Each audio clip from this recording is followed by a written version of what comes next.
करते हैं कि हमने कुछ पैसे जमा कर लिए। अब हमारा मन है कि हम उस पैसे को कहीं इन्वेस्ट करें। तो एज अ बिगिनर हमारे मन में शुरू से यही डाउट रहता है कि हमें अपने पैसे को शेयर मार्केट में डालना चाहिए या फिर म्यूचुअल फंड में डालना चाहिए, और अगर हम इन दोनों जगह डालते हैं तो हमें उस पर कितना रिटर्न मिलेगा और उसके लिए हमें कितना रिस्क लेना होगा। तो देखिए, इस वीडियो में मैं आपको यही बताने वाला हूँ कि शेयर मार्केट ज़्यादा अच्छा है आपके लिए या फिर म्यूचुअल फंड ज़्यादा अच्छा है। और देखिए, ये चीज़ मैं आपको क्यों बोल रहा हूँ, क्योंकि जो चीज़ आपको पसंद है हो सकता है वो हर किसी को पसंद नहीं हो। उसी तरह जो चीज़ आपको सूट करता है वो चीज़ मुझे सूट नहीं करता हो। तो हर इंसान का रिस्क लेने का जो क्षमता होता है वो अलग अलग होता है। इसीलिए इस वीडियो को देखने के बाद आपका ये सारा डाउट क्लियर हो जाएगा, क्योंकि मैं 3 फैक्टर की मदद से आपको बताऊंगा कि कौन सा चीज़ आपको सूट करता है, कहाँ आपको अपना ज़्यादा पैसा लगाना चाहिए। तो सबसे पहले हम शुरू करते हैं हमारे माइंडसेट के अनुसार कि आपको क्या सूट करेगा, आपका मन में किस टाइप का रिस्क लेने का क्षमता है। तो देखिए, अब एक एग्जांपल लेके समझते हैं कि हमारा रिस्क लेने का एपेटाइट हमारा कितना है। देखिए, एज्यूम कीजिए आपके पास एक कार है। अब आप कार को खुद से ड्राइव करना ज़्यादा प्रीफर करोगे या फिर किसी प्रोफेशनल के हाथ में देके उससे चलवाना ज़्यादा प्रीफर करोगे। आपका जो भी चॉइस है, आप ये चीज़ जाके कमेंट बॉक्स में बस जाके कमेंट कर दीजिएगा। हाँ, थोड़ा सा टाइम लगेगा, लेकिन आपका यही चीज़ डिसाइड करेगा। मैं आपको बताता हूँ कैसे।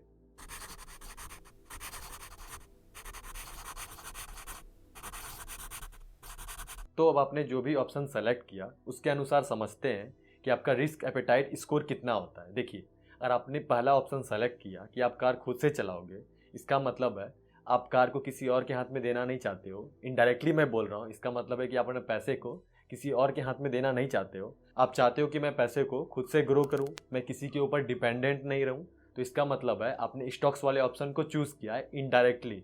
अब बात करते हैं, अगर किसी ने सेकंड वाला ऑप्शन चूज़ किया तो उसका रिस्क एपेटाइट कितना होता है। देखिए, अगर आपने सेकंड वाला ऑप्शन चूज़ किया, इसका मतलब है आप नहीं चाहते हो कि मैं अपना ज़्यादा टाइम उसके ऊपर व्यतीत करूं। मैं किसी प्रोफेशनल के हाथ में पैसे दे दूंगा, अपने प्रोफेशनल के हाथ में कार दे दूंगा और वो मेरे लिए काम करे, तो वो ज़्यादा बेटर है आपके लिए। इसका मतलब आप इनडायरेक्टली म्यूचुअल फंड को सेलेक्ट करते हो।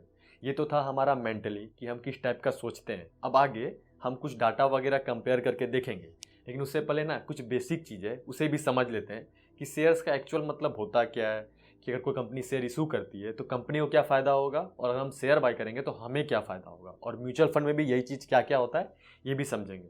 तो सबसे पहले हम शुरू करते हैं शेयर्स का क्या मतलब होता है, और एज अ कंपनी अगर हम शेयर इशू करेंगे तो कंपनी को क्या फ़ायदा होगा और हमें क्या फ़ायदा होगा। देखिए, अभी एग्जाम्पल एक लेके मैं आपको समझाता हूँ कि आपने एक दुकान ओपन किया। अब आपको दुकान के लिए पैसे चाहिए, आपको पैसे की ज़रूरत पड़ जाती है, तो आप क्या करोगे, किसी बैंक के पास जाओगे, किसी आदमी के पास जाओगे जिसके पास पैसा है कि भाई मेरे को तुम पैसा दो, मैं तुमको कुछ इंटरेस्ट पे करूंगा और वो पैसा भी पे करूंगा और कुछ इंटरेस्ट पे करूंगा, तभी ना कोई आदमी हमको पैसा देगा। ऐसे तो फ्री में कोई पैसा देने के लिए बैठा नहीं, तो हम उससे लोन ले रहे हैं और उसके बदला इंटरेस्ट भी पे कर रहे हैं। तो इस तरीका में हमको बेकार में एक्स्ट्रा पैसा पे करना पड़ जा रहा है। लेकिन देखिए, हमारे पास ना एक और रास्ता है। एक और रास्ता क्या है कि हम किसी बड़े आदमी के पास जाएंगे और हम उसको बोलेंगे कि भाई तू मेरे दुकान में हिस्सेदारी खरीद ले। जैसे कि मैंने दुकान ओपन किया है तो उस पर पूरा हक मेरा है, मैं अपना 10% हक यानी कि अपना दुकान का 10% हिस्सेदारी मैं किसी और को दे दूंगा और उसके बदला कुछ पैसे ले लूँगा। तो अब उसको क्या फ़ायदा होगा और मुझे क्या फ़ायदा हुआ, मुझे तो मेरे पैसे मिल गए। अब उस पैसे से मैं दुकान में और भी ग्रोथ करूँगा और भी प्रोडक्ट वगैरह बाय करके उसको सेल करूँगा। तो अब उसको क्या फ़ायदा होगा, जो भी आप प्रॉफिट कमाओगे, जैसे 100 रुपया आपने प्रॉफिट कमाया तो आपको अपना 100 रुपया का 10 रुपया उसको देना होगा, क्योंकि 10% तो उसका भी हक है ना। तो इससे उसको भी फ़ायदा हो गया और हमें भी फ़ायदा हो गया। तो कंपनी को ऐसा ही फ़ायदा होता है। और एक चीज़ और है, देखिए जैसे एशियन पेंट का हम एग्जांपल लेके अभी समझते हैं कि एशियन पेंट का एक कंपनी है, वो कंपनी पेंट के बिजनेस में, और अभी हम चाहें कि हमें एक नया कंपनी स्टार्ट करना है पेंट का, तो क्या अभी हम कर सकते हैं? हमारे पास उतना भी पैसा है नहीं। अगर पैसा आपके पास होगा भी तो उसमें कितना माथापेची है। तो सिंपल सा है, उस कंपनी में ही हम इन्वेस्ट कर देते हैं, एशियन पेंट का एक शेयर बाय कर लेते हैं और इनडायरेक्टली हम भी एक पेंट का बिजनेस कर रहे हैं। अब कंपनी को जो भी प्रॉफिट होगा वो प्रॉफिट हमें भी मिलेगा और हमको कुछ माथापेची भी लगाना नहीं पड़ रहा है, हमें कुछ मेहनत भी नहीं करना पड़ रहा है। हमने बस एक पैसा दे दिया, जो हमारा मेहनत का कमाया हुआ था, हमने उनको पैसा दे दिया। अब वो सब दिमाग लगाएंगे, वो सबको काम करना है, अपना पेंट का बिजनेस उन्हें चलाना है, उनको पेंट सेल करना है, और वो जो भी चीज़ करेंगे बस उनका प्रॉफिट हमें मिलते रहेगा। तो एक जगह हमने पैसा लगा दिया और बैठे बैठे हम पैसा खा रहे हैं, मतलब बैठे बैठे हमें पैसा मिलते जा रहा है। तो ये हो गया शेयर्स का क्या मतलब होता है। अब हम समझेंगे कि म्यूचुअल फंड कैसे काम करता है। देखिए, म्यूचुअल फंड क्या करता है ना, वो हम सबसे पैसा लेता है और पैसा को इकट्ठा करके वो सारी कंपनीज में पैसा डाल देता है या फिर गवर्नमेंट को ही उधार दे देता है। तो म्यूचुअल फंड भी बहुत तरह के होते हैं। कुछ mutual fund direct stock market में इन्वेस्ट कर देता है, सारी बड़ी बड़ी कंपनी का शेयर खरीद लेता है वो हमारे पैसे से। मतलब सबका कंबाइन करके जितना पैसा हो जाता है उन पैसे को सर्टेन परसेंटेज में इन्वेस्ट करता है कि 10% मैंने रिलायंस में डाल दिया, 10% मैंने टाटा में डाल दिया, 10% मैंने अदानी में दे दिया। तो उस तरह वो हमारे सारे पैसे को म्यूचुअल फंड वाले डाल देते हैं। तो म्यूचुअल फंड भी बहुत टाइप के होते हैं। कुछ होते हैं जो बॉन्ड में इन्वेस्ट करते हैं, कुछ होते हैं जो किसी को कर्ज देते हैं, जैसे डायरेक्ट वो आरबीआई को कर्जा दे रहे हैं, या तो वो किसी का बॉन्ड खरीद रहे हैं। कंपनी एक बॉन्ड भी इशू करती है कि ये रहा हमारा बॉन्ड, हम साइन करके आपको दे देते हैं, इतना साल बाद हम आपको इतना पैसा देंगे, इसी साइन के बेसिस पे आप हमको पैसा उधार दीजिए। तो ये भी म्यूचुअल फंड वाली करती है। तो म्यूचुअल फंड में भी हमारा क्या होता है ना, रिस्क जो है वो डाइवर्सिफाई हो जाता है, क्योंकि बहुत टाइप के म्यूचुअल फंड होते हैं। तो हम जिसे चूज़ करेंगे उस हिसाब से हमारा होगा कि हमने कितना रिस्क लिया है उस पर। तो ये हो गया, मैंने आपको बेसिक जानकारी दे दिया। अब समझते हैं कि म्यूचुअल फंड और स्टॉक्स में प्रैक्टिकली हमने पैसा लगाया होता तो किस हिसाब से ग्रो होता। तो सबसे पहले हम एग्जांपल के लिए शेयर्स का लेके चलते हैं। एशियन पेंट, ये मेरा फेवरेट शेयर है क्योंकि मुझे पेंट वाला बिजनेस बहुत ही अच्छा लगता है और इनका मोनोपोली चल रहा है इस सेक्टर में। तो इसका हम एग्जांपल लेके समझते हैं कि सबसे पहले 2000 ईस्वी में हमने एक शेयर खरीदा होता। ये देखिए एक हाइपोथेटिकल सिचुएशन है, क्योंकि 2000 ईस्वी में हमारे पास कोई फ़ोन नहीं था और हमारे जैसे पापा उस समय थे, या पापा या कोई गार्जियन उस समय ये शेयर नहीं खरीद सकते थे, क्योंकि उनके लिए इतना कन्वीनियंट उस समय नहीं था जितना अभी हो चुका है। कितना आसान हो गया है, अभी सिंपल सा एक फ़ोन ओपन करो, ऐप डाउनलोड करो और अकाउंट क्रिएट सिंपल सा करके पैसा ऐड करके शेयर बाय कर लो। लेकिन आज से 10 साल 15 साल पहले उन्हें कलकत्ता जाना पड़ता, कोई बैंक के पास जाना पड़ता, अकाउंट ओपनिंग फ़ीस अलग थी, उसका 10,000 20,000 रुपया वो लोग डालते, तो उस समय 10,000 20,000 का बहुत कीमत होता है। तो अभी ये सब कुछ छोड़ देते हैं, अब सीधा समझते हैं प्रैक्टिकल डाटा। अगर हमने पैसा डाला होता तो किस हिसाब से ग्रो होता। तो 24 दिसंबर 2003 को एशियन पेंट का एक शेयर का प्राइस था 25 रुपया 52 पैसा, और आज के डेट में उस शेयर का प्राइस चल रहा है 2932 रुपया, यानी कि 3,000 के करीब पहुंच चुका है। और इसने उस बीच में कितना परसेंटेज का रिटर्न दिया, अगर हम शुरू से देखते हैं, जब ये शेयर्स लॉन्च हुआ था तो लगभग 17 रुपया में 2000 में लॉन्च हुआ था, और उसके बाद अभी तक में 17,092.83% का रिटर्न दिया है। यानी कि 100% रिटर्न मिलता है तो हमारा पैसा डबल हो जाता है। तो हमने अगर उस समय 19 रुपया का एक शेयर खरीद लिया होता तो आज वो 19 रुपया 3,000 में बदल जाता। ये था डायरेक्ट अगर हम शेयर्स बाय करके रखेंगे तो। अब समझते हैं कि हमने अगर म्यूचुअल फंड बाय किया होता तो हमको क्या मिलता।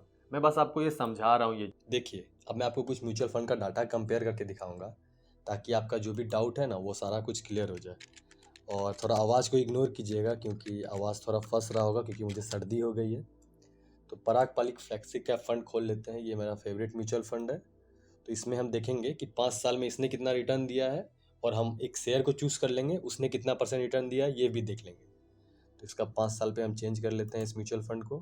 तो 20.37% का रिटर्न इसने सालाना दिया है, यानी कि 20.37% का रिटर्न हमें हर साल मिलेगा। 5 साल तक मिल चुका है इसमें। तो इसको अगर गुना करते हैं तो हो जाएगा 105 या 106% के करीब, यानी कि पैसा तो डबल कर ही दिया है, लेकिन 106% है।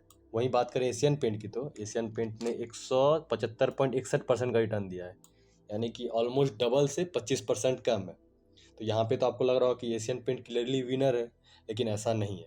एशियन पेंट में अगर हमने पैसा लगाया होता और कंपनी को कुछ नुकसान होता तो हमारा सारा पैसा डूब जाता। लेकिन वही कंपेयर करें म्यूचुअल फंड में, तो म्यूचुअल फंड में हमने जो भी पैसा लगाया वो एक ही जगह इन्वेस्ट नहीं होता है, वो बराबर बराबर करके हर जगह इन्वेस्ट कर देती है कंपनी। जैसे मैं आपको इसका नीचे जाके डाटा दिखाता हूँ, होल्डिंग्स वाले सेक्शन में, कि अगर हम इसमें 100 रुपीज़ इन्वेस्ट करते तो 8.4% हमारा अल्फ़ाबेट में चला जाता। अल्फ़ाबेट का ओरिजिनल नाम गूगल है, तो आप गूगल को तो ऑलरेडी जानते होंगे। आईटीसी में इसने 8.1% का रिटर्न दिया है। तो सो ऑन करके आपको यहाँ पे दिखाई दे देगा कि बजाज में इतना किया है, माइक्रोसॉफ्ट में इतना किया है, अमेजन में इतना किया है, यानी कि ये यूएस स्टॉक में भी इन्वेस्ट करती है। तो यहाँ पे टोटल आपको दिख गया। अब यहाँ पे म्यूचुअल फंड का खास बात क्या है कि इसमें से मान के चलते हैं 5 कंपनी जो है वो परफॉर्म करे ही ना, वो डूब जाए, तो हमारा जो पैसा है उस पर ज़्यादा फर्क नहीं पड़ेगा। हाँ, आपको थोड़ा रिटर्न कम मिलेगा, लेकिन वो आपका पैसा ज़ीरो नहीं हो जाएगा। लेकिन एशियन पेंट में अगर एशियन पेंट अच्छा परफॉर्मेंस नहीं दे तो उसका शेयर प्राइस भी गिर जाएगा और हमारा पैसा का वैल्यू भी गिरेगा। अब आपको कुछ ना कुछ क्लियर हुआ होगा आपके मन में। तो यही था प्रैक्टिकल डिफरेंस। अब समझते हैं कि इसका सच में फ़ायदा और नुकसान क्या है, क्योंकि ये चीज़ भी बहुत ही ज़्यादा ज़रूरी है। हाँ, वीडियो थोड़ी लंबी हो जाएगी, लेकिन मैं कहीं भी कंप्रोमाइज़ नहीं करना चाहता। मैं जो भी जानकारी है, ज़रूरी जानकारी है, वो मैं इस वीडियो में इंक्लूड कर दूंगा ताकि आपको कोई भी प्रॉब्लम नहीं हो। तो प्रोज एंड कॉन्स को हम समझते हैं क्या क्या होता है। तो सबसे पहले हम डिस्कस करते हैं स्टॉक्स के फ़ायदे। देखिए, आप जो भी स्टॉक्स में पैसे इन्वेस्ट करोगे उसमें आपका कोई भी लिमिटेशन नहीं रहेगा। आपके हाथ में कंट्रोल रहेगा कि आपको कितना पैसा इन्वेस्ट करना है, आपको कब एंट्री लेना है, कब एग्जिट लेना है। एंट्री और एग्जिट का क्या मतलब है ये मैं आपको समझाता हूँ। देखिए, अगर मार्केट गिर गया है तो अब आपके हाथ में रहेगा कि आप वहाँ पे और ज़्यादा पैसे लगा सकते हो, क्योंकि आम आदमी क्या सोचता है, अगर मार्केट गिर जाता है तो वो पैसा निकालना चालू कर देता है। म्यूचुअल फंड में भी यही होगा कि जो आप पैसे लगाओगे और अगर किसी कारण से मार्केट गिर गया तो सारे लोग म्यूचुअल फंड से पैसा निकालना स्टार्ट कर देंगे। तो जो म्यूचुअल फंड का मैनेजर रहेगा उसके हाथ में तो कंट्रोल नहीं रहेगा। वो चाहेगा कि मैं यहाँ पे अभी रुके रहूँ, फिर भी वो रोक के नहीं रख पाएगा। जो यूज़र्स पैसा निकालना चाहेंगे वो उसको बेचना होगा मैनेजर को, और वो बेच के उसे पैसा दे देगा। तो म्यूचुअल फंड में यही एंट्री और एग्जिट का ऑप्शन नहीं रहता है, और स्टॉक्स में एंट्री और एग्जिट का ऑप्शन हमारे हाथ में रहता है। अब बात करते हैं तीसरे पॉइंट की कि यहाँ पे हमको कम चार्जेस देना होगा कंपेयर टू म्यूचुअल फंड, क्योंकि म्यूचुअल फंड में आपको एक्सपेंस रेशियो देना पड़ जाता है। वो भी हर दिन का आपको एक्सपेंस रेशियो कैलकुलेट होता है, तब वहाँ जाके एनएवी अपडेट होता है। लेकिन स्टॉक्स में अगर आप स्टॉक्स बाय करके लॉन्ग टर्म के लिए होल्ड करके रखते हो तो जब आप सेल करोगे उसमें आपको डीपी चार्जेस और एक्स्ट्रा चार्जेस देना होगा, म्यूचुअल फंड में नहीं। और चौथा रीज़न है कंपेयर टू म्यूचुअल फंड कि आपको स्टॉक्स में डाइवर्सिफाई करने का आपके हाथ में कंट्रोल रहेगा, लेकिन म्यूचुअल फंड में ये कंट्रोल नहीं रहता है।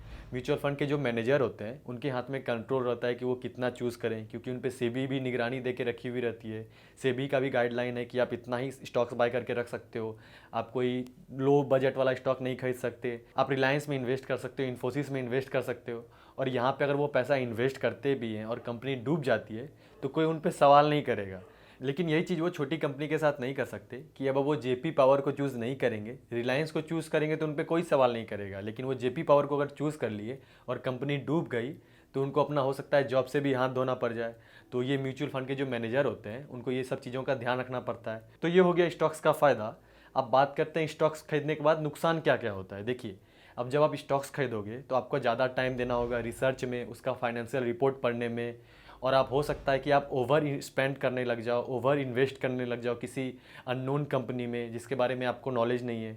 तो आपको वहाँ ज़्यादा नुकसान हो सकता है कंपेयर टू म्यूचुअल फंड, क्योंकि म्यूचुअल फंड में आप एक ही कंपनी में तो इन्वेस्ट नहीं करोगे।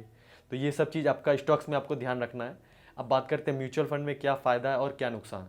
देखिए, जो भी आप म्यूचुअल फंड बाय करोगे उसका जो आप पैसा इन्वेस्ट कर रहे हैं वो 40-50 कंपनीज में चला गया, तो अगर उनमें से एक कंपनी डूब भी जाता है तो ज़्यादा आपको फ़र्क नहीं पड़ेगा। हाँ, आपको उसके लिए एक्सपेंस रेशियो देना पड़ता है, तो ये आप डाल देते हैं कॉन्स वाले सेक्शन में, यानी कि नुकसान वाले सेक्शन में। अब बात करते हैं दूसरा फ़ायदा क्या है। देखिए, जो भी आप यहाँ पे पैसे डाल रहे हो वो ओवर द टाइम जो है ना वो ग्रो करते रहेगा, और आपको एक एक्सपर्ट मिलता है जिसको आपसे ज़्यादा नॉलेज है, आपसे ज़्यादा वो इन्फॉर्मेशन कलेक्ट कर सकता है उस कंपनी के बारे में। देखिए, आपके पास 1,000 रुपीज़ है तो आप उस कंपनी का ज़्यादा इन्फॉर्मेशन तो कलेक्ट नहीं कर सकते। जो भी फाइनेंशियल रिपोर्ट आपको मिलता है वो आप देख के पढ़ सकते हो तो समझ सकते हो, लेकिन यही चीज़ वो चाहें तो बहुत ही आसानी से कर सकते हैं। उनको एक फ़ोन घुमाना है, फंड मैनेजर हैं वो, उनके पास ज़्यादा पैसा है तो वो कंपनी को बोलेंगे आप अपनी कंपनी के बारे में थोड़ा हमें जानकारी दीजिए। तो यहाँ पे ना उनसे हो सकता है कुछ गलती हो जाए, क्योंकि वो भी तो इंसान है। हो सकता है वो कंपनी बारे में जो भी पूछ रहे हैं वो कंपनी तो हमेशा कुछ गलत तो नहीं बताएगी, वो सही ही बताएगी।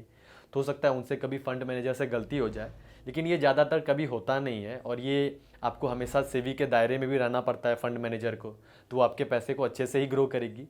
ये हो गया हमारा फ़ायदा। अब बात करते हैं नुकसान क्या है। देखिए, जैसा मैंने आपको स्टॉक्स में बताया था कि यहाँ पे आपको एंट्री और एग्जिट पे बैरियर रहता है, कि म्यूचुअल फंड के अंदर जो भी लोग पैसे डालते हैं वो तो अपने मन से पैसे डालते हैं और वो जब चाहेंगे उतना पैसे निकाल सकते हैं। मैनेजर तो कुछ भी नहीं कर सकता है, जिस कारण से उनके हाथ में उतना कंट्रोल नहीं बच पाता है। और जब भी आप म्यूचुअल फंड में पैसे इन्वेस्ट करते हो तो आप उतना पेशेंस नहीं बना के रख पाते हो, क्योंकि आप रेगुलर चेक करते रहते हो और आपको लगता है यार ज़्यादा बढ़ ही नहीं रहा है। और जब आप स्टॉक्स में थोड़ा सा पैसे लगाए हुए हो तो ये इतना ज़्यादा बढ़ गया, और म्यूचुअल फंड में पैसे बढ़ नहीं रहे, तो आप क्या करते हो, म्यूचुअल फंड को रिडीम कर लेते हो। तो यहाँ पे हमें ये सब ध्यान रखना पड़ता है कि स्टॉक्स में जब पैसे लगाते हैं तो वहाँ ग्रोथ तो ज़्यादा मिलती है, लेकिन वो ग्रोथ ज़्यादा देर तक सस्टेन नहीं कर पाती है।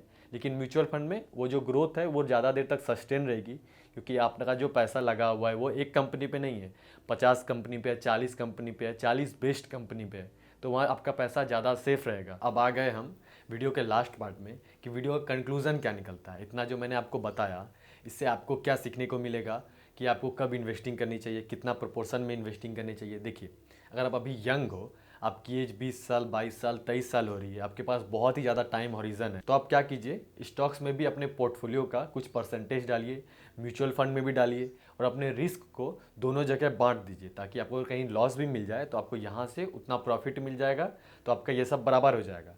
और अगर आपकी एज अब ज़्यादा हो चुकी है, 52 साल, 53 साल हो चुकी है, आपके पास ज़्यादा टाइम नहीं है, आप ज़्यादा रिस्क नहीं ले सकते, तो आप म्यूचुअल फंड में अपना पैसा का ज़्यादा पोर्शन लगाइए, और थोड़ा मोड़ा 5%, 10% स्टॉक्स में लगा दीजिए जो आपको पसंद आता है, जिसमें आपको पता है कि उस कंपनी का अच्छा वैल्यूएशन है, वो कंपनी आगे जाके ग्रो करेगी, तो आप इस परसेंटेज में लगा सकते हैं। और आपको अगर नहीं पता है कि आपने जो भी पैसा लगाया और उस पर आपको 12%, 13% रेट से आपको इंटरेस्ट मिलता है, तो आपको उस पर क्या कंपाउंडिंग इफेक्ट देखने को मिलेगा, किस हिसाब से पैसा ग्रो होगा, तो आप मेरा ये वाला वीडियो जरूर चेकआउट कीजिएगा। और अगर आपने अब तक मेरे चैनल को सब्सक्राइब नहीं किया तो प्लीज़ हमारे चैनल को सब्सक्राइब करके 9,000, 10,000 सब्सक्राइबर पहुंचा दीजिए, क्योंकि मेरे मन में हमेशा से डाउट है कि मेरा 10,000 पूरेगा कि नहीं पूरेगा, कि मैं यहीं पर रह जाऊँगा। इसी के साथ मिलता हूँ अगली वीडियो में।